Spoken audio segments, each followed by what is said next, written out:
In 1948, the city of Lynn established the Lynn Trade High School. The school was put into place to provide students with the training and the skills in the respective trades they choose to pursue. The Lynn Trade School provided students with a diverse opportunity which differed from the purely academic approach of the English and classical high schools. These students are given the opportunity to attain skills in a specific trade to go out and work in the real world directly out of high school. Now the trade school is known better as Lynn Vocational Technical Institute. And traditionally, problematic students with a lack of commitment to education were encouraged and sent to Lynn Tech in hopes that the curriculum would be more appealing to them. Consequently, this gave the impression that the students from Tech lacked initiative, caused trouble, and weren't dedicated to their studies. Today, the school is in the process of making many new improvements, providing new ways for the students to get involved in creating a positive atmosphere. So we want to know, what is the truth about Lynn Tech? Why are the students there, and what are they really like? And how are they being prepared for life after school? I had heard, even when I was in high school, that Lynn Tech was for those students that were not smart academically. Students that maybe had discipline issues were sent to Tech, not the cream of the crop students. So that's what I'd heard originally. Yeah, it was known as a place where if you weren't good in academics, that's where you go. Send the kids who are good with their hands at Tech. Well, I think even, well, again, because I grew up in Lynn, I think that I was probably even one of the people who used the stereotype of a Lynn Tech kid. I had friends who went here, and we always thought, you know, sometimes there was always the misconception that the other schools were better than Lynn Tech, and Lynn Tech couldn't really give you the opportunities to go to college, and the kids at Tech are troublemakers, and you know, there's a lot of gangs at Lynn Tech, or some of the comments that I remember growing up hearing, and even when I first came here, I think there was a lot of those same rumors still kind of going around about Tech. And it probably took me till the end of the first week before I realized that that was completely untrue. Completely untrue. There were incredible students at this school. I think that's all a misconception because, you know, since I've been here, I've really only seen genuine, likable kids who really want to do well, and almost all of our students end up going on to college. So I think a lot of the rumors really have been just that for all the years. And maybe at some point, wherever those rumors came from, I don't know, maybe they were true for somebody or they were somebody's truth, but it's certainly not the truth based on my experience here at Lynn Tech. And that wasn't always true. It was wrong in most cases. You know, we had a lot of good, smart people here. There's a lot of people that graduated from Tech that are back as teachers, so we were obviously better than just working with our hands people. I see Tech becoming a model school within the state of Massachusetts in a way that many of the other vocational schools and the technical schools are viewed. Lynn has great potential. It has all of the materials, the supplies that it needs to get there. It has the dedicated staff that diligently work. They're committed. Never do you see an empty corridor at 2:30. As you do in some schools, but at 2:30 you can, you know, walk through the building and you see people everywhere still, and they're involved in clubs, they're involved in activities, they're here for extra help, they're here early in the morning. Homeroom may start at 7:45, but many of the staff are here at 6:45, getting things ready and getting things together.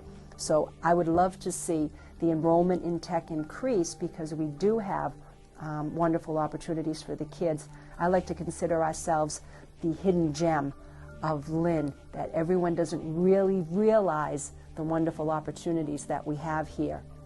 It's a great place to be. There's a lot of opportunity. Kids can go to college, kids can go directly into a career, they can go into the military and work in what they were trained in.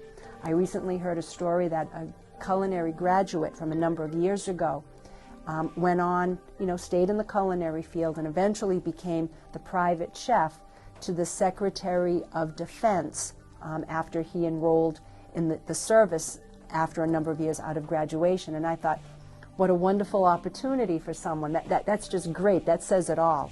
Well, I've always been impressed with Tech, and I've always been impressed with really the heart of the students that come here because they have such a purpose. Most kids that go to high school, they don't know what they want to do. They don't really have a focus. They think, you know, oh, I'll go to college. but they don't have a backup plan, they don't have any skills. It's not, they're not graduating with the same certification that you'll graduate with. So I've always been impressed with tech. I think every high school should be a trade school. I mean, every kid should have a tech education. Every kid should have some sort of training, whether it's a 2-year program. I mean, the fact that we graduate kids that have 3 years of a trade is extremely impressive. I mean, you can't get that training in the real world for free. You can't get it so that you're graduating at 18. I mean, most 18-year-olds have no skills whatsoever when it comes to the real world. They know books, they know learning, they know comprehension, but they don't know how to work, a jigsaw. They don't know how to change oil. They don't know how to, do hair. I mean, tech schools are what schools should be, and that's why I love being part of it. I think the shops at Tech are as good, if not better, than most of the regional schools around. Specifically in my program, we're as well equipped as any school around. And the instructors, whether it's Mr. Brogan, Mr. LaFosse, or myself, are up to date on our training. We get the newest technologies out there. We spray waterborne paint, which is better for the environment. We are definitely cutting edge, and we are preparing kids for the real world. Well, to the other high schools, we're alike because we offer very similar courses. We spent a lot of time over the past year and a half matching curriculum and matching our courses so that what they offer at Classical and English are what we offer here at Tech.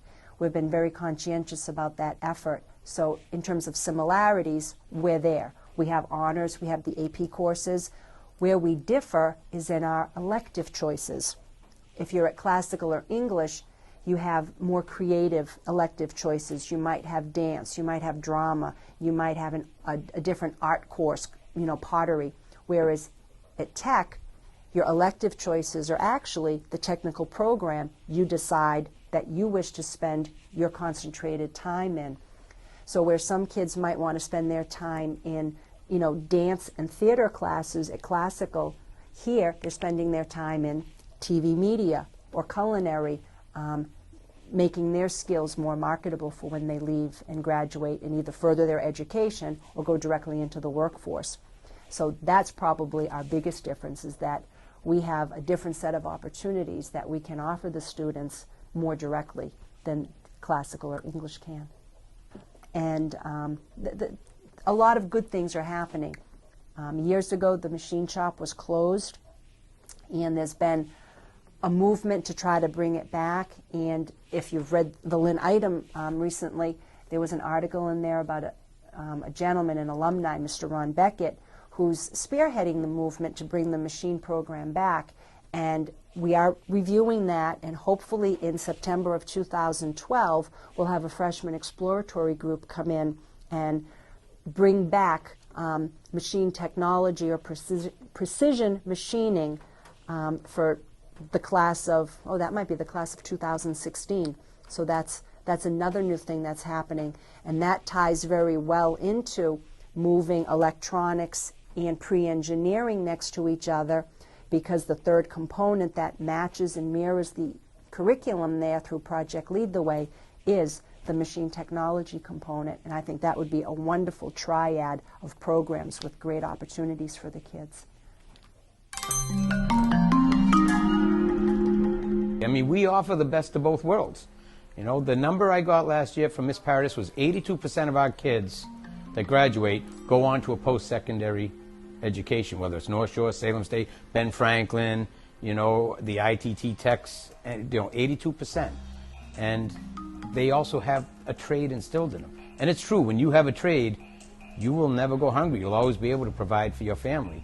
You have kids going out to just college now, graduating, coming back and working at McDonald's because there's no jobs out there, and they're deep in debt college-wise. I think we actually offer a better plan.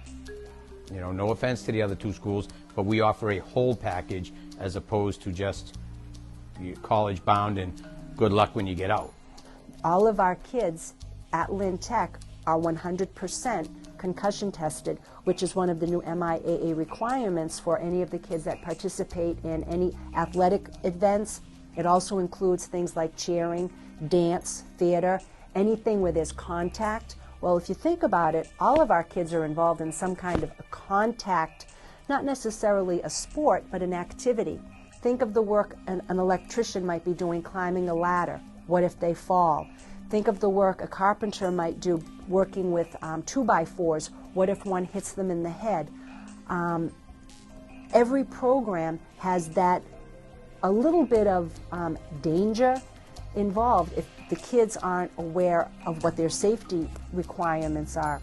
So we felt it was in our best interest to do that concussion testing on everybody, not just the athletes as we're required. And I'm very proud of the fact that, you know, through the help of the athletic director, Mr. Skeetis, and all of the coaches, they initiated that last June, and on one of our in-service days for the students, that all got done. We have a few different mottos and stuff down in the shop, and one of them is we don't like liars, cheats, and thieves. If you're not a liar, not a cheat, not a thief, then I think we've instilled some pretty good morals in you. You know, be here on time, work hard. We work hard when it's time to work hard. You know as well as anyone when it's time to play, we play as well as anyone down there. And yeah, I think when they leave here, we have some pretty good, I don't know if you're the word model citizens, but we got some very productive citizens. I love our kids. Actually, in the whole school, they get along really, really well. But our kids downstairs, it's a family. From day one, it's driven into their heads that we are a family. We may not agree all the time on everything, but at the end of the day, we're family. You know, you'll have little, I don't want to say arguments, but little disagreements from time to time, but they work hard. Everyone we've sent out on co-op has done very well, and it's a family atmosphere. You're with us in the program for 3.5 years. You get to know the kids really well. When I came in, I saw some programs that needed some resurrection, and I saw some academic programs that needed to be realigned so that all of the Algebra 1 classes, for example, were all teaching the same Algebra 1 curriculum as it went through the school year.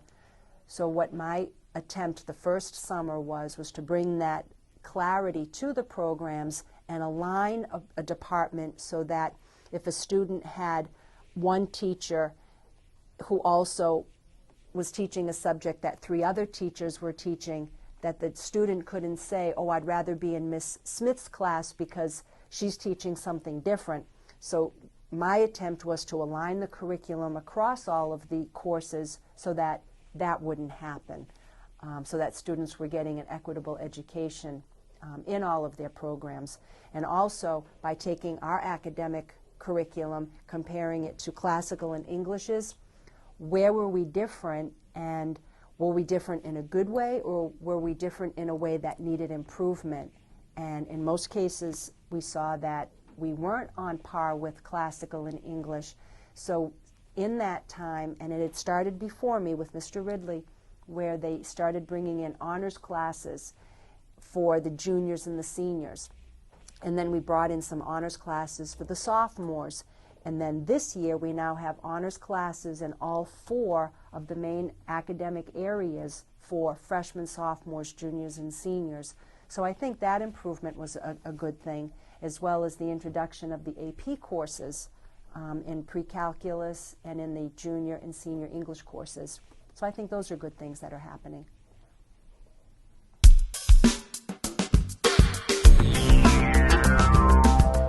I think that, you know, the AP thing was something we had been talking about and trying to get here for a while.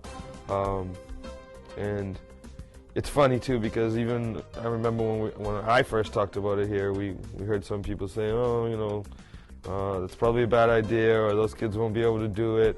But the way things have changed here very much, and you know, we have a very active faculty and things are moving in a very positive direction.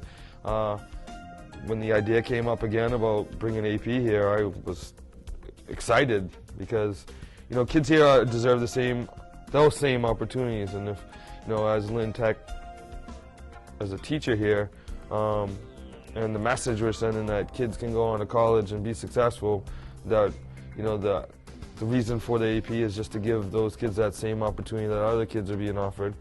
And the program so far, I think, has been a very good success. It's easy to say now because we're in the early stages, but the students are working hard and doing all the work and meeting the challenges, and it's very pleasing at this point.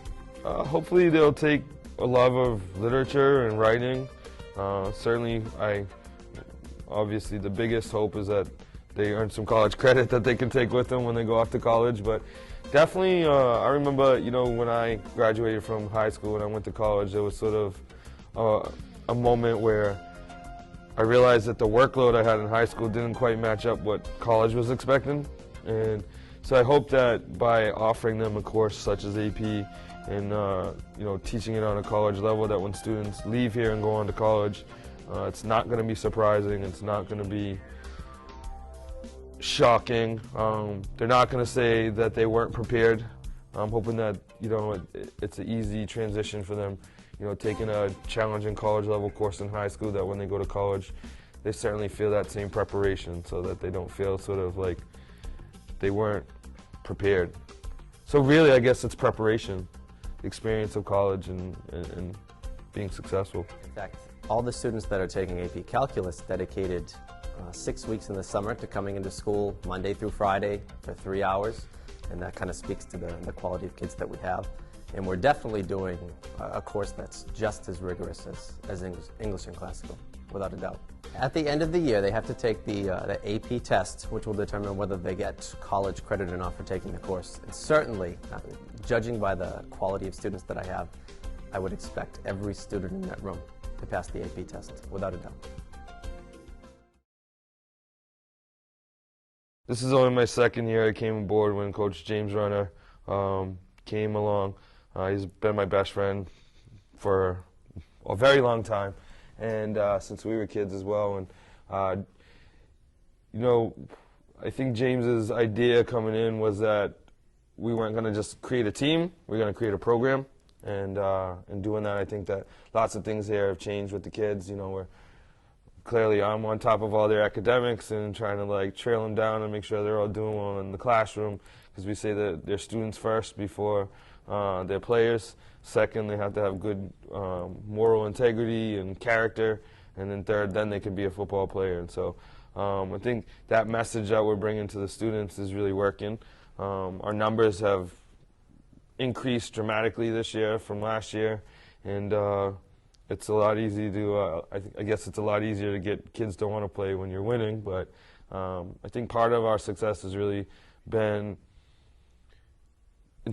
creating a program, you know, giving them something to do all year round with football. And we sort of did that last year. We had weightlifting all off season. We did some running programs with the kids, and just kind of really making football important for them, you know.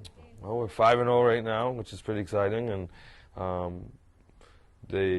according to the history, it's been quite a while since LynnTech started off a season this way, so you know, that's exciting as well. And we're just trying to keep everybody's head focused and not too excited, but we're hoping that we can continue this beginning and continue it through the season, and hopefully, you know, and this is why we wanted to create a program, so that way going forward, you know, James's idea of really having a program is what we're really trying to do, so that way next year and the years after we can continue to repeat some success in the same way. And even if it's not necessarily on the football field, we're certainly making sure it's happening. We're in the classroom and we're making good student athletes. So I think that's the most important.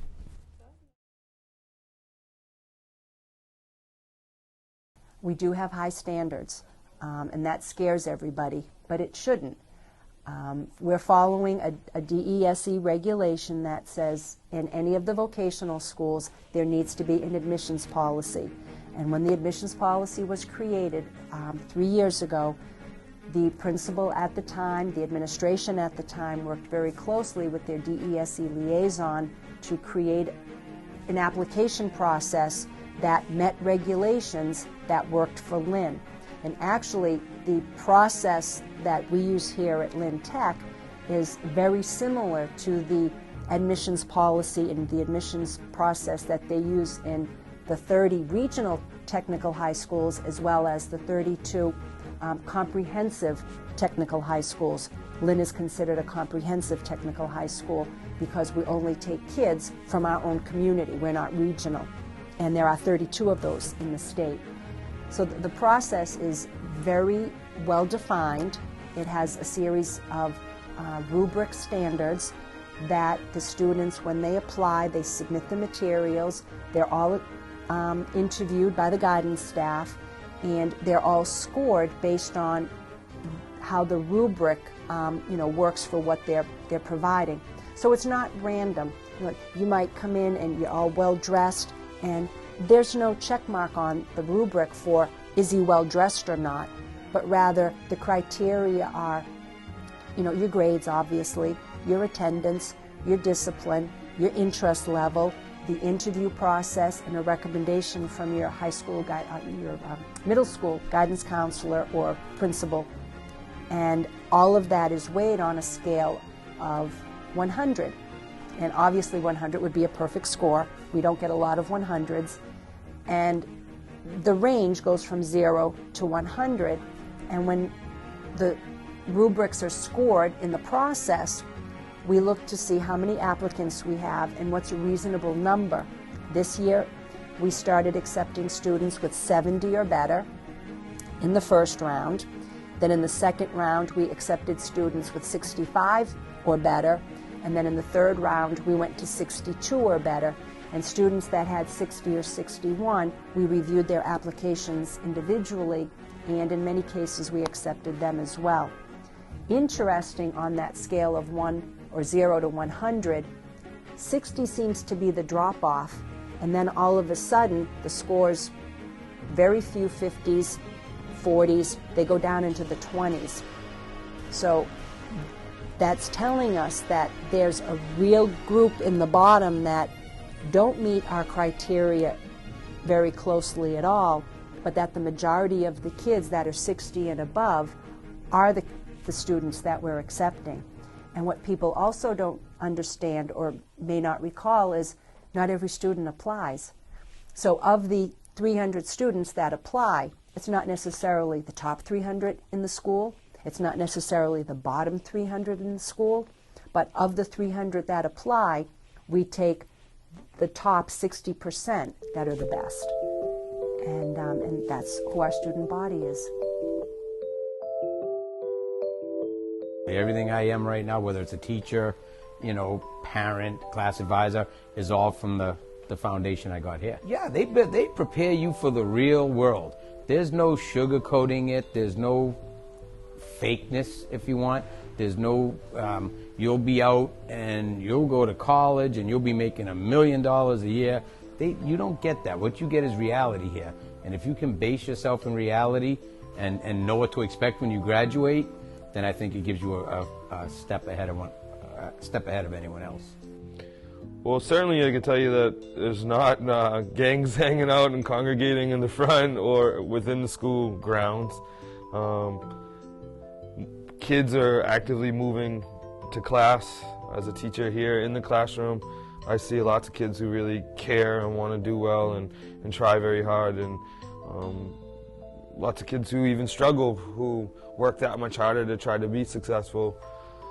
I know there used to be rumors that there's fights all the time here and there's a bunch of troublemakers here, and that's not true either, because I've yet to see a fight this year or even last year that I can recall, and years before as well. But I can tell you that I've seen many students go on and be very successful in college. And for example, I'm thinking of a few kids that I've kept in touch for the last 4 years who just graduated college, and even kids who are in their junior or senior year at UMass Lowell or UMass Dartmouth and UMass Amherst.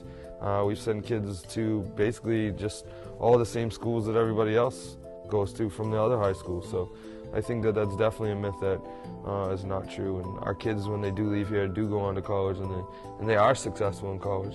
So it's certainly preparing them for college and giving them the vocational trade that they get here. So I think that that certainly is not is certainly a falsehood, and it's not true about LynnTech students at all. It is a gem. It's a wonderful place to be. It has the potential to shine and be truly a vocational technical institution that is to be proud of. I know when I go out into the vocational settings, the technical settings, at meetings, statewide that are there, I'm very proud of the fact that I'm here. I've visited many other schools that everyone considers to be top in technical education in Massachusetts, and I walk away shaking my head saying, we have all of that, and we have more because we have a much more dedicated staff than they do.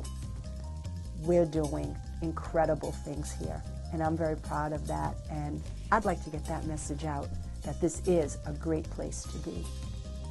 I would certainly say that what we're teaching here is no different from in any other school, and I'm certain, if I just use myself as an example, I'd say that I'm certainly not teaching my fellow colleagues at classical and English aren't teaching anything different than what I'm doing, and I know that because I have many friends who teach English in the other high schools as well, and we're all on the same page and we're all offering the same things. I've enjoyed working here more than anywhere else that I've ever worked. Just working with an incredible faculty who cares deeply about the students, and the students are just the cream of the crop, the best and the brightest in the city, without a doubt. If at first you don't succeed, you're not us. Doing it right the first time. That's how we do it here.